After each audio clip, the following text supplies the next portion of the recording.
tudo bem? Todo mundo oposto? Nossa Senhora, muita gente. E então, estamos de volta com as lives, né? Eu tirei uma folguinha aí de uma semana depois da última, que foi bem mal sucedida, porque não havia maneira de ter uma internet que prestasse, então começou a me dar um certo desespero, tivemos que desistir meio que na metade, né? Mas agora estamos de volta, postos para trabalhar, de volta no Brasil. Renovada das forças mais ou menos, porque jet lag é uma coisa curiosa, né? Deixa a gente assim meio atordoado por alguns dias, mas tá tudo sob controle e vamos voltar aos trabalhos, né?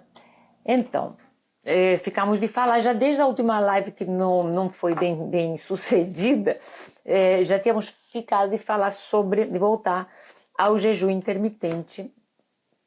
E é isso que nós faremos hoje, né? Porque cada dia está se falando mais de jejum,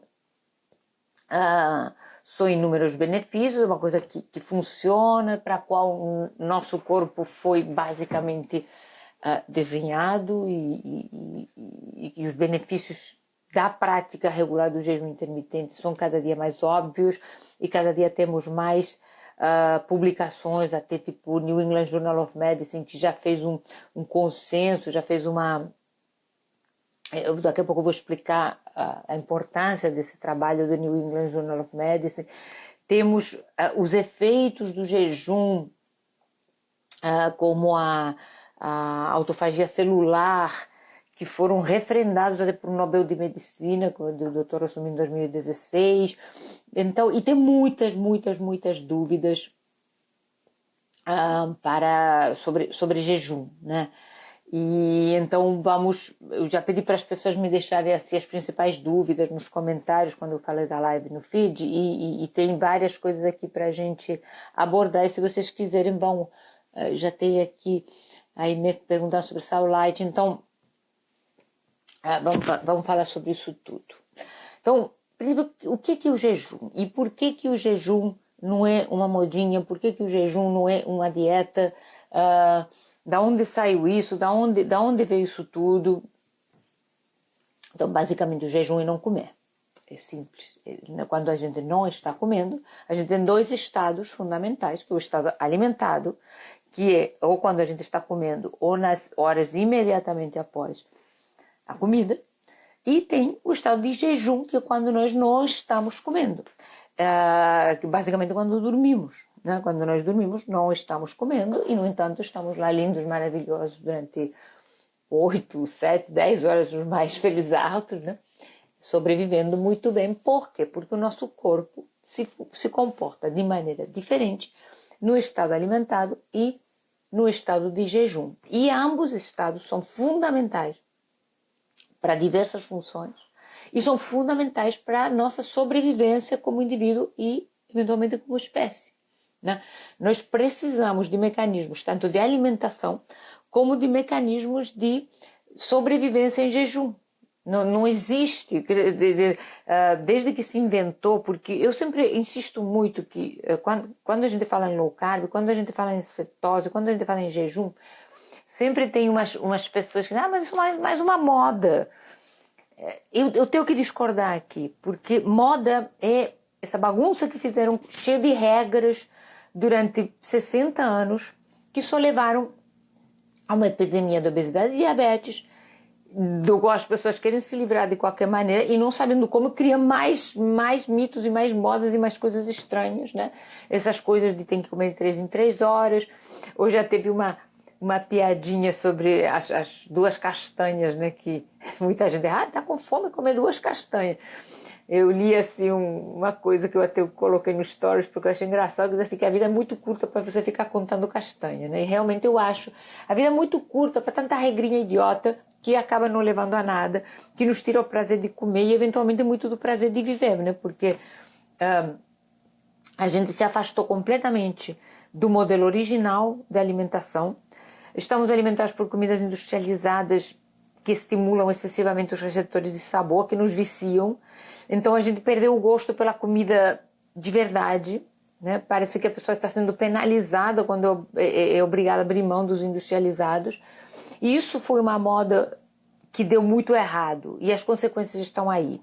E provavelmente todas as pessoas, ou uma grande maioria das pessoas que estão me assistindo, estão sendo ainda vítimas dessa moda que não deu certo, porque estão acima do peso, porque estão insatisfeitas com isso, ou porque tem consequência na sua saúde desse modismo do 3 em 3 horas, desse modismo das 2 castanhas do Pará, desse modismo que tem que comer cereais, desse modismo que a aveia é uma coisa que faz muito bem à saúde, quando tudo isso é mentira. É coisa aprendida que nunca fez parte da evolução humana, da nossa evolução como espécie, nunca fez parte da alimentação original dos homens, e que querem nos impor como um dogma e como uma regra e como uma coisa que não faz sentido. Não faz sentido, e as consequências gritantes e dramáticas estão aí, né? Então, o que é o jejum? Basicamente, o jejum é não comer, é passar períodos sem estar no estado alimentado, que é, como já disse antes, o tempo que você está comendo, ou aquele estado imediatamente após a refeição. Nós consideraremos mais ou menos as 3 ou 4 horas após a refeição. Nós consideramos que estamos no estado alimentado, porque estamos ainda digerindo, absorvendo nutrientes. E quando passa dessa fase, nós estamos em jejum.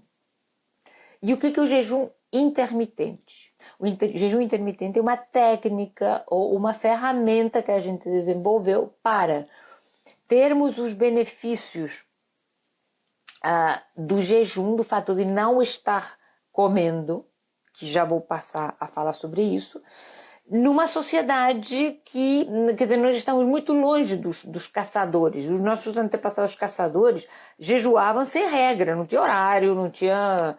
Comia quando tinha, quando não tinha, quer dizer, levantava de manhã de barriguinha vazia e saía atrás de comida. E nesse tempo estava em jejum, e quando conseguia comer estava alimentado, e era uma coisa muito simples, porque era muito de acordo com o que tinha em volta, com o entorno, com a natureza, né?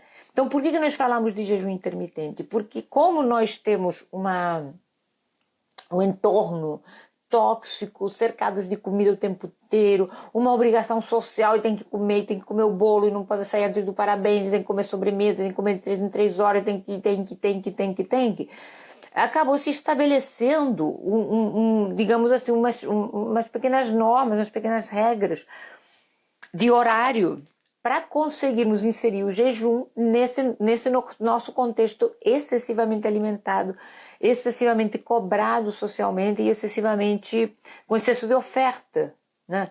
Por isso que nós falamos de jejum intermitente de 12, 16, 18 horas. Que na realidade, na natureza, isso não faz o menor sentido. Não faz o menor sentido estar no relógio lá, esperando passar não sei o que para almoçar. Primeiro, porque na natureza não tem relógio, e segundo, porque na natureza não tem almoço pronto. Então, na natureza você faria isso naturalmente. Não comeria quando não tivesse, comeria quando tivesse. E pronto, quase derrubo a água aqui.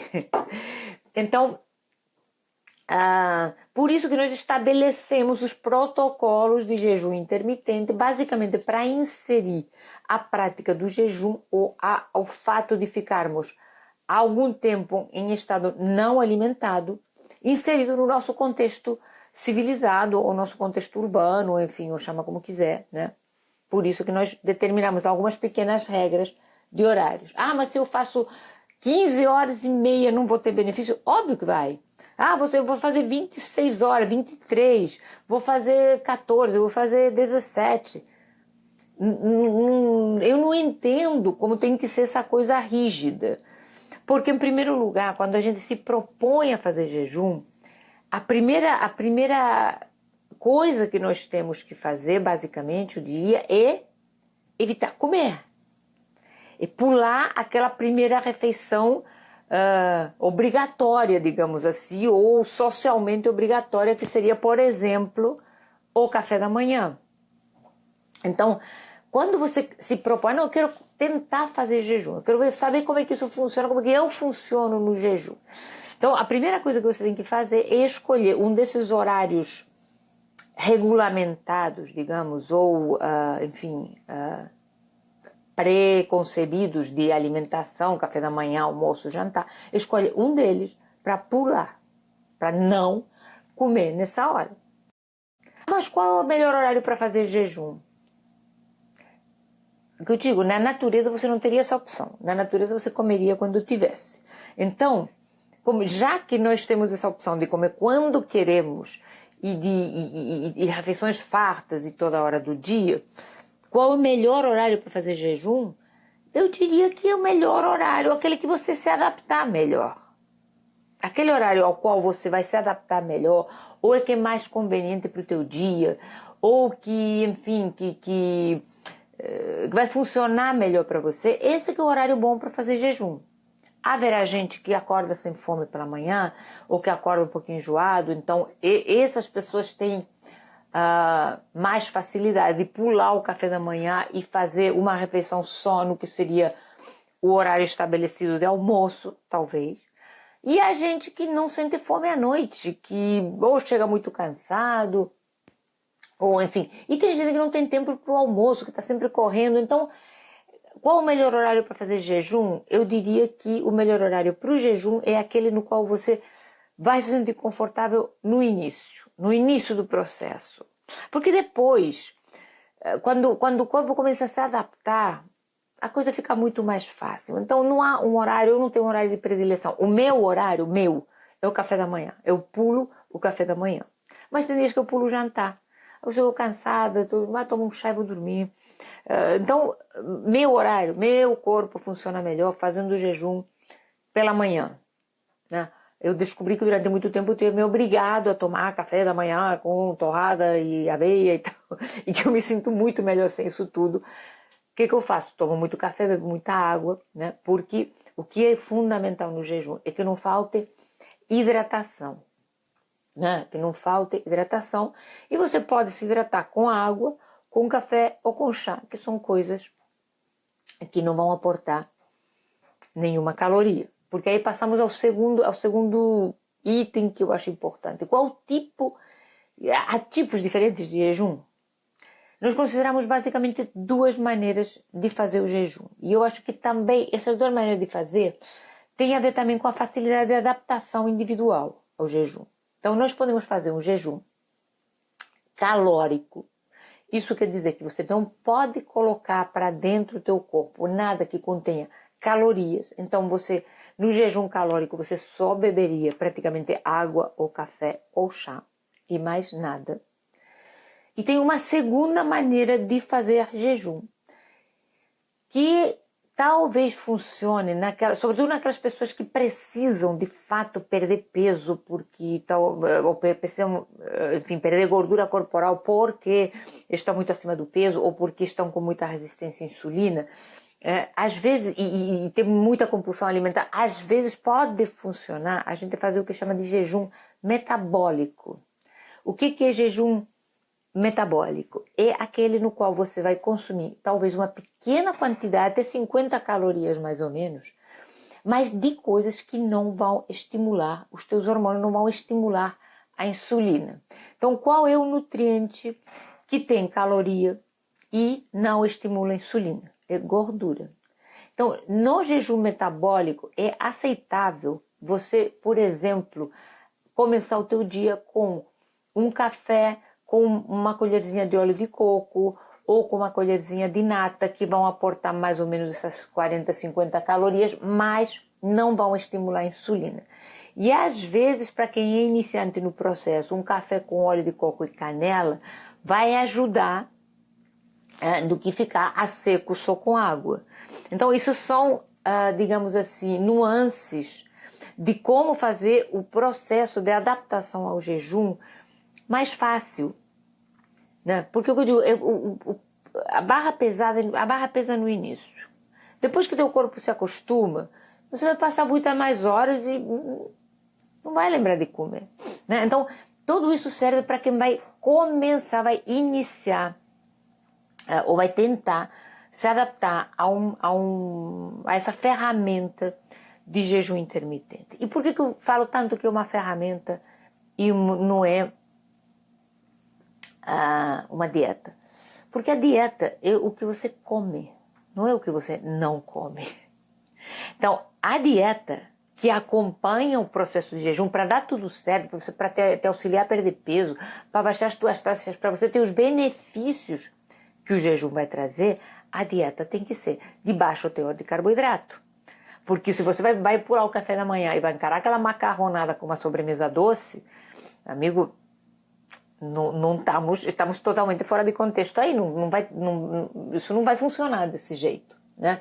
Até porque o rebote de fome vai ser maior, enfim, você vai ter pico de insulina de novo, não vai ter nenhum benefício aí, né?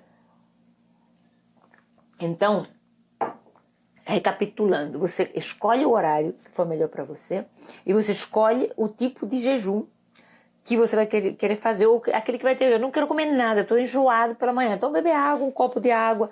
Ah, limão pode? Meio limão é muito limão, eu acho. Umas gotas de limão é aceitável, né? Tem muito essa mágica do limão que, enfim, eu não acho que seja tão mágico, mas se você quer colocar umas gotinhas de limão na tua água, coloca as gotinhas de limão na tua água. Se você vai espremer lá um limão siciliano inteiro, é muito limão, né? Então, como sempre, a moderação. Ah, mas é que eu prefiro o meu café com uma colherzinha de óleo de coco e uma canela, porque aí me mata um pouco aquele desejo. Vai, você está fazendo um jejum metabólico, tá? E o importante é que quando você quebrar o jejum, quer dizer, quando você voltar a comer, você coma adequadamente. Você tem aquele teu bife, aquela salada, aqueles vegetais que crescem acima do solo, aquele abacate, aquele copão de água para se hidratar. É importante, mais uma vez, que você, durante todo o período de jejum, se hidrate corretamente, tenha sal à mão para evitar aquelas quedas de pressão, aquela sensação de tonteira. Uma pessoa me perguntou sobre o sal light. É bom, ajuda, porque o sal light tem potássio, então ajuda a repor as perdas de eletrólitos, né? Então pode colocar uma pitadinha de sal light, uma gotinha de limão e tomando aquilo, já deixar um chá pronto, um chá gostoso, mistura de várias ervas, deixa ele pronto, toma quente, toma frio, passa um café de vez em quando, toma um café puro, não bota adoçante. Pode tomar adoçante, quebra o jejum, se for um adoçante que não tem caloria, como a estévia, não quebra o jejum. Mas eu acho que é importante a gente quebrar essa escravidão de doce que a gente tem, né? Café é para ter gosto de café é para ser amargo, né? Que é uma coisa mais adocicada, tomar um chá. Mas a gente se reconciliar com outros sabores, né? E sair um pouco da ditadura do doce, né? Aí quantas horas de jejum eu tenho que fazer? Também vamos ver. Você está começando, você quer começar o processo de jejum, você quer entender como é que você vai funcionar, você quer sentir os benefícios, quer ver se isso vai ser para você, se não vai ser. Vamos começar de uma maneira razoável. Passar 24 horas sem comer. Pode. Pode que você não vai morrer disso, né? Agora, talvez fique mais difícil. Então, que tal começar com 12? Eu acho 12 pouco, porque, claro, se você jantou 8 horas da noite, 8 horas da manhã já vai tomar café, quase que você não vai sentir. Você fez 12 horas de jejum de fato, mas praticamente, né, no teu psicológico, você não está, digamos, se privando de comer naquela hora. Mas que tal começar com 14 horas? Quer dizer, deixar para começar a comer mais para o meio da manhã. Ou empurrar até o almoço. Né? Ou, não, porque eu prefiro pular o jantar. Que tal então você começar a adiantar um pouco o teu horário de jantar? Né? Fazer uma última refeição tipo 6 horas da tarde. Né? Mas eu prefiro pular o almoço. Então tomo café cedo, janto um pouquinho mais tarde e pulo o almoço. Começar com períodos mais curtos para você sentir como você vai reagir, sempre bem hidratado, sempre com sal à mão, sempre com café, sempre com chá, para colocar líquido para dentro e testar os teus limites, que é muito mais fácil do que parece. Né? Primeiro, a gente tem que se livrar do preconceito que se você não comer vai ficar desnutrido, vai ficar anêmico. A anemia não vem daqui. Uma pessoa me perguntou se fazendo 24 horas de jejum vai faltar nutriente. Depende do que você comer quando se alimentar, né? Porque ninguém fica desnutrido porque passa 12 horas sem comer ou 15 horas sem comer. Fica desnutrido quando se alimenta rotineiramente com coisas que não são nutritivas. Porque a maioria dos obesos estão mal nutridos. tem níveis baixos de ferro, níveis baixos de um monte de coisa, porque come muito mal, come excesso de farinhas e açúcares, isso já tem pouco nutriente. Esse excesso de farinhas e açúcares também alteram a produção de ácido no estômago e alteram a flora intestinal, e tudo isso interfere na absorção desses nutrientes. Então, não há por que você ficar malnutrido. Se você tem anemia por deficiência de ferro, temos que estudar por que você não está absorvendo ferro, porque teu organismo não está lidando bem com isso, porque se você está menstruando muito, se você está perdendo muito, mas nunca será por causa do jejum, né? A pessoa está dizendo, não, a quantidade é 10 mil unidades por dia tóxica de vitamina D. Não, não é não, não é não. Não é tóxico 10 mil unidades por dia. Mas você pode, o que funciona melhor para repor vitamina D é repor vitamina D pela via oral e pegar sol. Sair com os bracinhos de fora no sol, 20 minutinhos, meia hora por dia, no solzinho da manhã, tomar sol rotineiramente. Isso é muito importante para a saúde.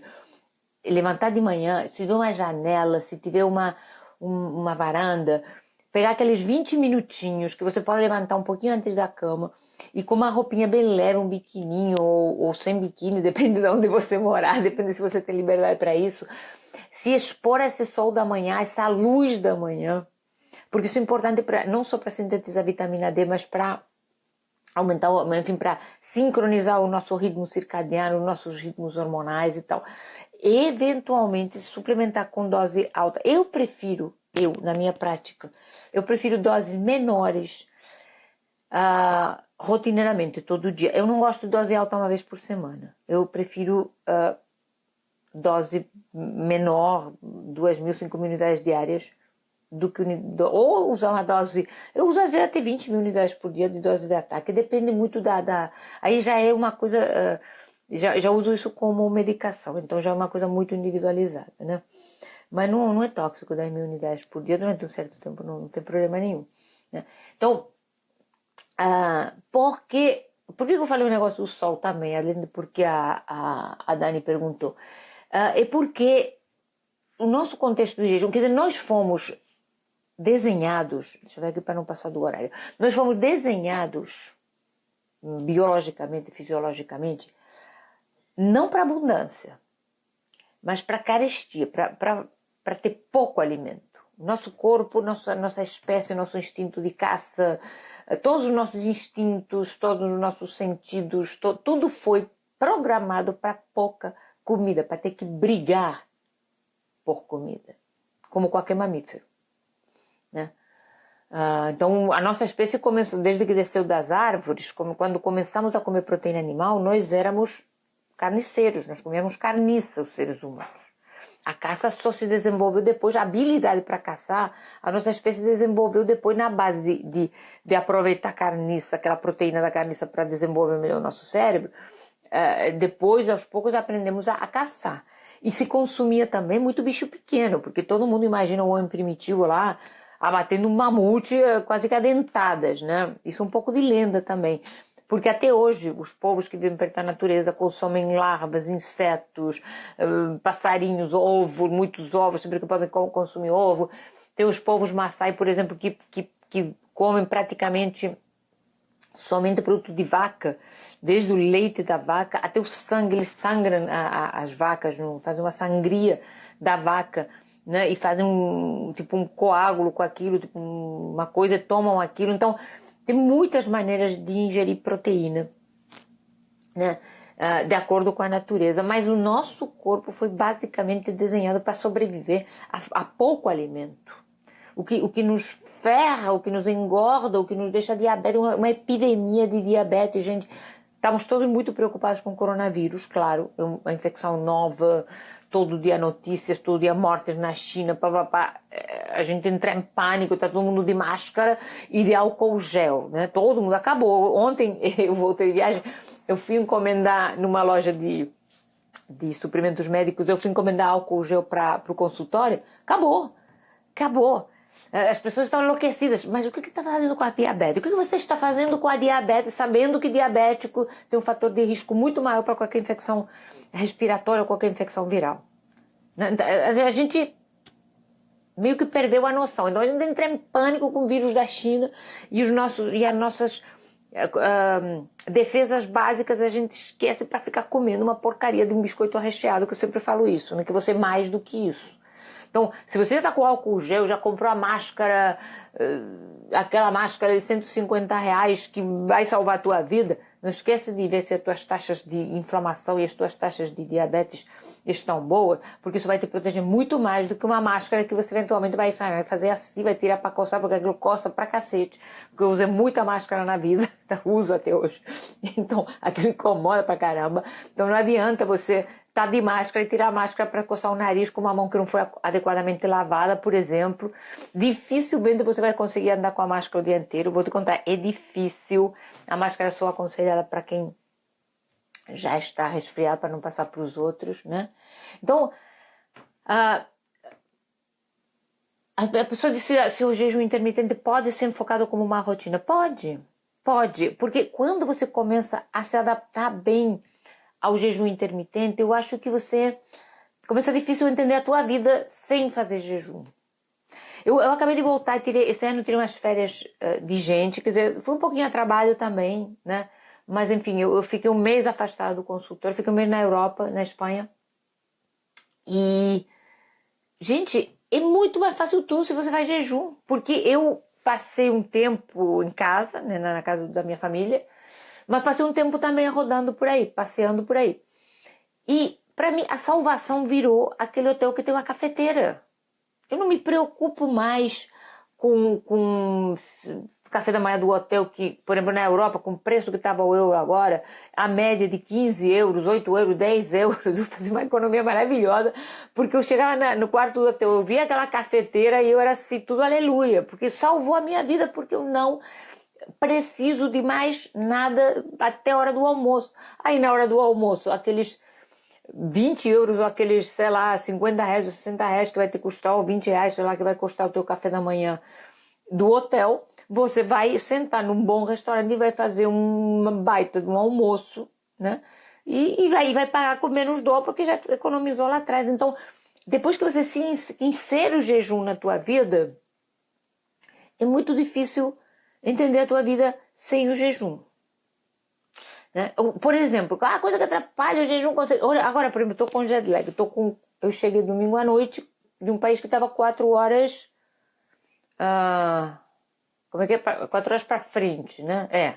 4 horas para frente. Eu não consigo ainda raciocinar muito bem. Isso está me atrapalhando no jejum, porque às 10 da manhã eu estou uivando de fome. Então, hoje, eu fiquei em jejum até meio-dia. Até a hora do... Não, comi um pouquinho antes da live. Meio-dia é agora, meio-dia. Eu comi 11 e pouco, porque eu não estava mais aguentando. Por quê? Porque meu corpo, meus hormônios ainda estão no ritmo espanhol, né? Então, para mim, já eram 4 horas da tarde. Eu estava com fome, comi. O que eu vou fazer? Amanhã vou adiar um pouquinho mais, e vou adiar um pouquinho mais. E vai ter aquele dia que você acorda e tá afim de fazer uns ovos com bacon. Você faz. Né? O negócio é inserir a rotina do jejum e não está... Vou fazer jejum porque eu quero emagrecer e daqui a 2 semanas eu quero voltar para minha torradinha do café da manhã, porque aí não quem está fazendo isso não entendeu o espírito da coisa. O jejum tem benefícios enormes. Eu já falei que é autofagia celular. Isso foi estudado pelo Nobel de Medicina de 2016. Isso quer dizer o quê? Que o nosso corpo, em estado de jejum, ativa uma série de recursos. Né? Quando nós estamos comendo, por exemplo, nós temos um emetor ativado, que é uma ferramenta de síntese celular, né? de fabricar células. Quando nós comemos constantemente, esse mecanismo está constantemente ativado, e isso não pode ser bom, porque nem todas as células vão sair boas. Né? Quando nós jejuamos, nós temos um mecanismo de destruição de células defeituosas muito mais exacerbado, uma limpeza celular. Né? Quem não tem vesícula pode fazer jejum, até deve, né? Porque você perdeu a vesícula, seguramente porque acumulou pedra lá, acumulou cálculos devidos a má alimentação, né? Devido ao mau uso desse colesterol que o fígado fabrica, né? Então, então, falar benefício do jejum. A biogênese mitocondrial, quer dizer, a mitocôndria, que é aquela fornalhazinha produtora, administradora de energia que a nossa célula tem, aumenta muito a síntese. Nós ficamos muito mais, com muita mais energia em nível celular, né? Nós conseguimos controlar muito melhor a vontade de comer depois que inserimos o jejum na nossa vida. A gente fica com muito mais conforto sem comer. Não fico pensando em comer. Eu como quando eu quero, como o que eu quero. Por que eu digo o que eu quero? Porque no meu o que eu quero não vai entrar jamais uma coisa de pouca qualidade industrializada, porque eu já me inseri isso na minha vida. E então o que me dá prazer hoje em dia é um bife bem feito, são os legumes bem feitos no vapor, um bom azeite, um sal marinho, uma salada bonita, um abacate, enfim, isso me dá prazer. Então, por isso que eu como o que eu quero, porque eu inseri isso na minha vida. Eu consegui me livrar daquela rotina de toxinas e de açúcares e eu consegui me livrar. Eu não tenho mais vontade. Tá viajando. Claro, eu teve um dia que eu fui em um lugar maravilhoso na Espanha, uma cidadezinha pequena, que tem um castelo lá fantástico e tem um convento de freiras carmelitas de clausura que fazem os melhores doces do universo. Esse dia eu comi doce, comi. Botei uma laranja, um doce de laranja mergulhado em chocolate amargo. Por quê? Porque é aquela coisa que vale a pena, que você se dá esse luxo. Porque sabe que depois, no outro dia, você vai dizer, nossa, aquilo estava maravilhoso, mas eu não sinto a menor necessidade de repetir. Se eu voltar lá, sei lá, daqui a 10 anos, talvez eu faça de novo. Porque sim, porque eu posso. Né? Então, eu acho que a ideia é um pouco essa. A ideia é, primeiro, insira o jejum num contexto de alimentação saudável. E não entenda que o jejum é uma dieta, porque dieta é o que você come, não é o que você não come. Tá? Quem pode fazer jejum? Todo mundo pode fazer jejum e eu colocaria 2 exceções para iniciar o jejum, tá? Diabético do tipo 1, pessoas que tomam insulina ou que tomam doses elevadas de remédios para baixar a glicose, porque essas pessoas estão sujeitas a uma hipoglicemia. Então, não inicie o jejum se você está nessas condições. E outra é mulheres grávidas, óbvio. Você não vai iniciar o processo de jejum se você tem essas condições. Se você já está inserido, já está acostumado, quanta gente tem aí que está grávida e nunca tomou café da manhã e não acontece nada, né? Mas você não vai iniciar a rotina do jejum intermitente se você está tomando insulina, se você toma muito remédio para baixar a glicose ou se você está grávida. Não está na hora de inventar firula. Vamos limpando a alimentação, comendo limpo, enfim, tirando o excesso de açúcar. E você pode fazer muita coisa boa para você, mas não inicie jejum se você está nessas condições. De resto, idade, a mais jovem, mais novo, uma criança mais velha, todo mundo pode. Todo mundo jejua quando dorme. Todo mundo jejua 10, 12 horas por dia. Todo mundo. A não ser que você tenha um problema de compulsão alimentar e acorde no meio da noite para comer. Mas não sendo isso, você passa tranquilamente no mínimo 10, 12 horas sem comer e nada acontece. Então, se você consegue fazer isso de noite, você consegue fazer isso de dia tranquilamente. Respeita o corpo. Escuta o corpo. Você não se sente bem por qualquer razão, você não está se adaptando bem, essa adaptação demora muito, consulta um especialista. Se você vai malhar, o jejum vai atrapalhar ganhar massa muscular, no início pode cair um pouquinho o rendimento. Né? Porque eu acho que, assim, se você está se adaptando ao jejum, a tua prioridade é a adaptação ao jejum, não é o ganho de massa muscular. Né? Você tem que dar tempo ao teu corpo se acostumar. Né? A pílula, por exemplo, vai atrapalhar muito mais o ganho de massa muscular. A alimentação inadequada atrapalha muito mais. Então, é tudo uma questão de prioridade e de bom senso. Agora que eu quero engravidar e ganhar massa muscular e começar o jejum, calma aí. Decide o que você quer da vida. E depois, né, porque tudo tem um período de adaptação. Né? próprio. Então, quando você não decide, primeiro, não tem a sua prioridade, e você não decidiu ainda o que você quer fazer da vida, calma, né? Para a reposição de sais. Beba muita água, tenha sempre sal comum, sal de mesa disponível. Deu tonteira, bota um pouquinho na boca, ou use sal light que tem sódio e potássio, e eventualmente um pequeno suplemento de magnésio à noite pode ajudar a dormir, pode melhorar eventuais cãibras, essas coisas que podem acontecer no início, porque você vai perder líquido e junto com esse líquido vai perder sódio, potássio e magnésio, né? Então, eu acho que basicamente de tudo que me perguntaram, eu acho que a pessoa diz que tem enxaqueca. Isso é coisa minha. Rejeita o açúcar. Ótimo. Sim, mas a pressão baixa. Primeiro que a pressão baixa não costuma ser patologia, né? Não é doença, depende da pressão alta. Bota mais sal. Bota mais sal. Se você sente que tem queda de pressão, o que você precisa não é açúcar, é sal, né?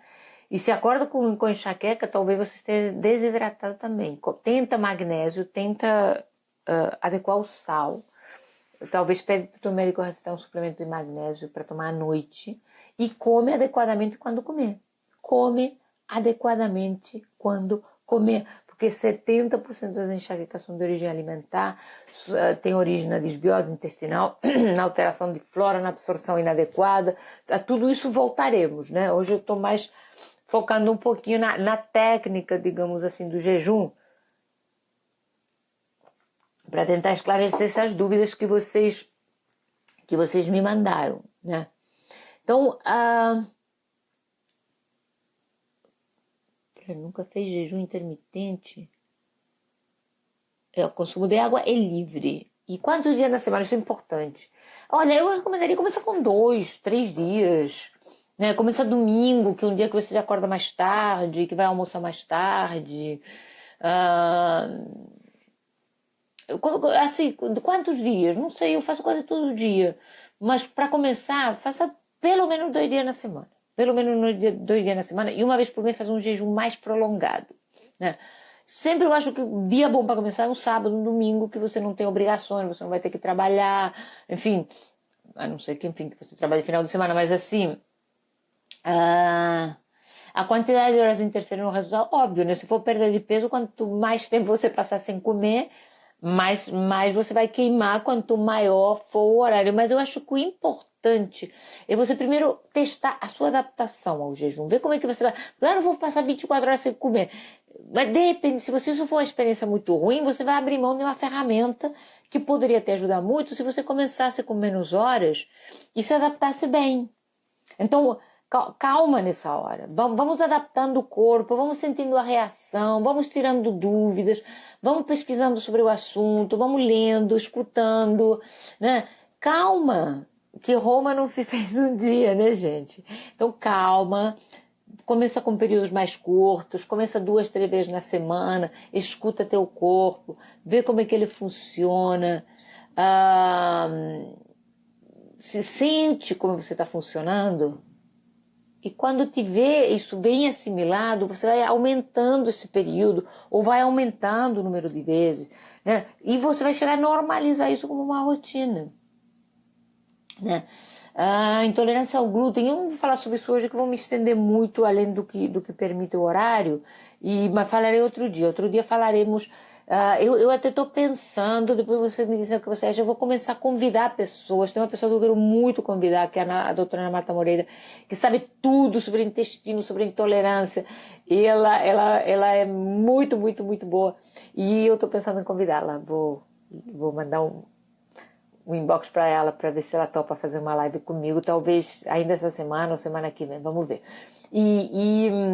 Então eu quero começar a trazer pessoas para acrescentar, né, até para me autorizarem a falar determinadas coisas, porque eu bebo muitas fontes também, então tem gente que eu gosto muito da colocação que tem, vou começar a tentar trazer aqui, né? E vamos falar sobre intolerância a glúten, vamos falar sobre permeabilidade intestinal. E eu, mais uma vez, eu vou pedir para vocês me sugerirem enfim, assuntos, coisas, dúvidas, manda pelo direct, bota nos...